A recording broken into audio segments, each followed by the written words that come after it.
Vous vous demandez sûrement quel est le meilleur service pour votre agence SMMA et j'ai envie de vous dire, c'est votre jour de chance parce que dans cette vidéo, je vais vous partager le meilleur service à lancer pour votre agence SMMA en 2024 et dans les années à venir, c'est parti. Au sein d'une agence SMMA, il y a tout un tas de services qu'on peut proposer. On peut proposer du référencement payant, de la création de sites internet, de la création de campagnes publicitaires, de la gestion de réseaux sociaux, de l'installation de chatbots. Et avec tous ces services, on finit un petit peu par s'y perdre et ne plus savoir sur quel service s'orienter pour avoir du succès dans le SMMA. Et dans cette vidéo, ce que je vais faire, je vais vous simplifier le travail puisque je vais vous partager directement le meilleur service pour moi à lancer, surtout quand on est débutant ou alors quand on n'a pas forcément énormément de compétences. Et je vais pas la jouer youtubeur à vous dire restez bien jusqu'à la fin pour savoir le service dont je vais vous parler. Je vais tout de suite vendre la mèche. Et le service pour moi qui est le plus prolifique en 2024 et dans les années à venir, c'est le community management, autrement dit la gestion de réseaux sociaux. Vous allez vous occuper de la page Facebook, la page Instagram, le compte TikTok d'une entreprise et tous les mois, cette entreprise, elle va vous rémunérer pour ce travail. Alors je vous vois venir, vous allez me dire, bon Samuel, c'est bien joli de nous dire que le community management, c'est le meilleur service, mais donne-nous des arguments. Et c'est justement ce que je vais faire. Je vais vous partager 5 arguments qui vont vous montrer que le community management, c'est le service que vous devez absolument choisir pour votre agence. Et on va commencer tout de suite avec le premier avantage que je souhaiterais mettre en avant. Et cet argument, c'est tout simplement que c'est un service qui vous apporte une régularité en termes de revenus et une pérennité au quotidien au sein de votre business. Quand on est entrepreneur, peu importe d'ailleurs le domaine d'activité, souvent ce qui se passe, c'est que le chiffre d'affaires en fonction des mois, il fluctue. Un mois, on va faire beaucoup de chiffre d'affaires. Le mois d'après, on va pas forcément faire énormément de chiffre d'affaires. C'est un petit peu les montagnes russes. Et émotionnellement, c'est pas facile à gérer parce qu'on navigue un petit peu à flot. Malgré le fait qu'on a fait un très bon mois, on ne sait pas si le mois d'après, on va encore faire un bon mois. Et avec le community management, c'est tout l'inverse parce que on va avoir une visibilité sur ce qu'on va gagner parce que tous les mois, les entreprises, elles nous payent pour s'occuper de leurs réseaux sociaux. Donc, si on a gagné 10 000 € au mois de mars, on sait qu'au mois d'avril, on va gagner aussi 10 000 € ou même un peu plus si on a signé d'autres clients. Alors, je vous vois venir. Vous allez me dire, bon, on perd des clients en community management. Oui, bien sûr, ça arrive. Mais si vous faites des contrats 1 an d'engagement, comme moi je peux faire au sein de mon agence, c'est-à-dire que vous allez avoir 20, 30, 40, 50 clients qui vont vous payer pendant 1 an de manière sûre. Donc là, vous pouvez même anticiper le chiffre d'affaires que vous allez faire pendant 1 an. Et ça, je peux vous dire, émotionnellement, intérieurement, vous allez être serein. Et ça va vous permettre au quotidien de mieux vous sentir et aussi de savoir tous les mois ce que vous allez pouvoir gagner. Et pour prouver mes dires, j'ai aujourd'hui plus d'une quarantaine de clients et j'ai plus de la moitié de ces clients que j'ai depuis plus de 2 ans. Ça fait plus de 2 ans que tous les mois, ces sociétés, elles me rémunèrent pour gérer leurs réseaux sociaux. Et c'est pas prêt de s'arrêter. Je risque encore de les avoir pendant des années. Et je peux vous dire que moi, ça m'enchante grandement. Et c'est pas le cas de plein de services. Quand vous faites de la création de sites internet, ça va être du one shot. Quand vous faites de la création de campagnes publicitaires, même si c'est pendant plusieurs mois, ce qui va se passer, c'est souvent qu'il va y avoir des pauses. Vous allez lancer pendant 3 mois, pendant 6 mois. Après, le client va faire une pause de 3 mois.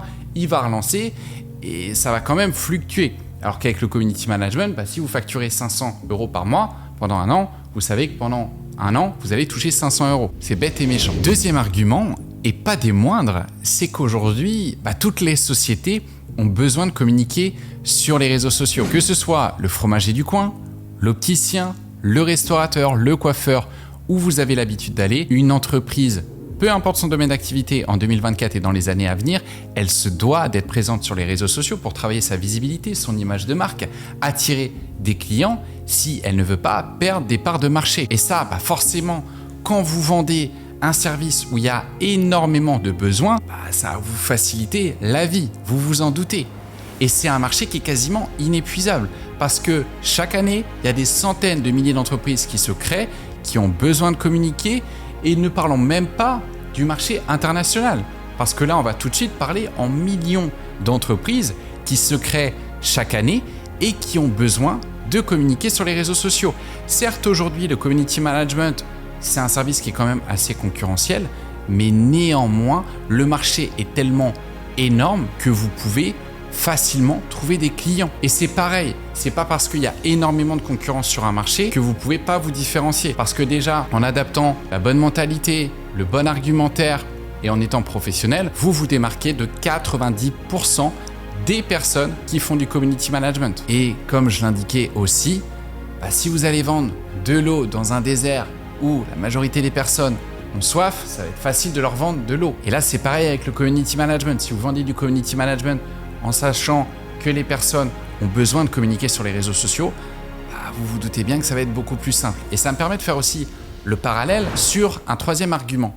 Et cet argument, c'est que la majorité des sociétés aujourd'hui, elles peuvent se permettre de vous rémunérer pour gérer leurs réseaux sociaux mensuellement. Une entreprise, du moins la majeure partie, elles peuvent se permettre de mettre 300, 400, 500, 600 euros et même 1000 euros pour les plus grosses sociétés avec une entreprise qui va s'occuper de leurs réseaux sociaux tous les mois. Et ça, c'est un point, on a tendance à l'oublier, qui est essentiel. Je vois, moi, des agences qui ont des services qui sont très sympas, mais qui sont très chers et que les entreprises ne vont pas forcément pouvoir se permettre. Et ça, c'est un essentiel d'avoir un service que les entreprises vont pouvoir payer tous les mois, pendant 1 an, pendant 2 ans, pendant 3 ans. Parce que c'est pas tout de facturer peut-être cher pendant 1 mois, 2 mois, 3 mois et que la société derrière, elle ne puisse plus vous payer. L'idée, c'est toujours d'avoir des clients sur du long terme parce qu'une fois que vous avez signé un client, derrière, c'est une part de revenus que vous sécurisez tous les mois. Et ça serait dommage de la perdre en étant un petit peu trop gourmand. Quatrième argument, et qui va mettre un petit peu un coup de massue, si je puis dire, c'est que la majorité aujourd'hui des sociétés sont éduquées. Elles sont éduquées à communiquer sur les réseaux sociaux. Vous allez voir une dizaine de chefs d'entreprise et vous leur demandez si c'est important pour eux de communiquer sur les réseaux sociaux. Quasiment la majorité vont vous répondre que c'est important dans la société dans laquelle on vit. Alors certains ne vont pas le faire par manque d'envie ou de connaissances, mais ça n'empêche que les chefs d'entreprise aujourd'hui, ils ont conscience que c'est super important d'y être. Et ce qui se passe, et ça c'est un avantage, c'est que forcément, admettons, on va prendre l'exemple d'un restaurant sur la ville de Rennes, même si le restaurant il ne communique pas, derrière, la majeure partie de ses concurrents communiquent. Et s'il voit ses concurrents communiquer, à force de les voir, croyez-moi, ce restaurant qui ne communique pas, ça va lui donner envie de communiquer. Donc ça, c'est vraiment un avantage. Et c'est toujours aussi plus simple de vendre un service auquel les entreprises sont éduquées. Je vois beaucoup de personnes qui essayent de vendre, par exemple, de l'intelligence artificielle, des chatbots à des sociétés physiques, et c'est très compliqué parce que vous allez devoir amener énormément d'arguments, les éduquer sur le sujet. Alors, ça ne veut pas dire qu'on ne peut pas signer des personnes avec ce genre de service, mais ça va être beaucoup plus fastidieux. A contrario, quand vous arrivez avec un service où les personnes comprennent l'utilité de ce service, c'est tout de suite plus simple à vendre. Cinquième et dernier argument, avantage, on l'appelle comme on veut, c'est que c'est un service qui est facile à délivrer. On n'a pas besoin énormément de compétences. Une fois qu'on connaît les bonnes méthodologies, les bonnes stratégies et qu'on connaît aussi les bons outils à utiliser, gérer les réseaux sociaux d'entreprise, vous n'avez pas besoin d'avoir inventé l'eau chaude. Et donc forcément, vous allez pouvoir apporter de bons résultats au client, que le client soit content de votre service et qu'il reste longtemps au sein de votre agence, sans que ça vous demande énormément de compétences. Et c'est pour ça d'ailleurs que moi, les débutants, je leur conseille grandement de s'orienter sur un service qui est simple à délivrer. Et ça comporte aussi tout un tas d'avantages. Déjà, premièrement, c'est plus facile à déléguer. Quand vous allez avoir plusieurs clients et que vous souhaitez déléguer un service, aujourd'hui, des community managers qui sont très bons, c'est très facile à trouver et ça ne coûte pas très cher. La preuve, moi, avec mon agence, je délègue la majeure partie des clients que je peux avoir et ça me coûte 15 € par heure. Et quand je facture un client 400 €, ça me prend 2 heures en termes de gestion par mois, vu que je suis bien organisé. On déduit les 30 € du community manager auquel je délègue le travail. Ça veut dire que j'encaisse 370 € tous les mois et ça tombe tout seul. Et il suffit simplement, une fois qu'on l'a fait une fois, de répliquer la même méthodologie avec d'autres clients. Parce que c'est facile d'empiler les clients en community management. Une fois qu'on a le bon process, on a juste à se concentrer sur la vente. Et aussi en termes de gestion quotidienne, aujourd'hui, il y a tout un tas d'outils qui vous aident. Vous avez des outils qui vous permettent de programmer des publications. Vous les faites à la fin du mois, vous les programmez pour le mois prochain et ça tourne tout seul. Vous avez aussi des outils qui vont faire des routines d'engagement, interagir automatiquement avec par exemple des comptes Instagram et tout ça, ça tourne en automatique. Et ça, encore une fois, croyez-moi, c'est pas le cas de tous les services. Quand vous faites par exemple de la création de site internet sur WordPress, ça demande quand même pas mal de compétences pour faire des sites qui sont sympas. C'est pareil pour la publicité sur les réseaux sociaux et je sais de quoi je parle. J'ai toujours des clients publicitaires au sein de mon agence et j'en ai eu des dizaines et des dizaines. Ça demande certaines compétences en termes de marketing, en termes de création graphique, en termes aussi de copywriting. Et il va falloir vraiment bien se former pour apporter de bons résultats aux clients avec ce service, avec la publicité sur les réseaux sociaux. Donc quand on commence, quand on se lance, pas forcément l'idéal. Vous vous doutez bien. Déléguer aussi d'ailleurs de la publicité sur les réseaux sociaux ou de la création de sites internet ou même de chatbots, c'est beaucoup plus compliqué parce que trouver des personnes qui sont compétentes, ça va coûter vite cher et vous n'allez pas vous y retrouver en termes de rentabilité. Partagez-moi aussi votre avis en commentaire. Moi, ça serait grand plaisir de débattre avec vous. Si vous n'êtes pas d'accord avec moi, laissez un like. Cela va de soi, vous connaissez la chanson si vous avez aimé la vidéo. Abonnez-vous aussi pour suivre mes prochaines vidéos. C'était Samuel et je vous dis à très bientôt pour une prochaine vidéo. Ciao!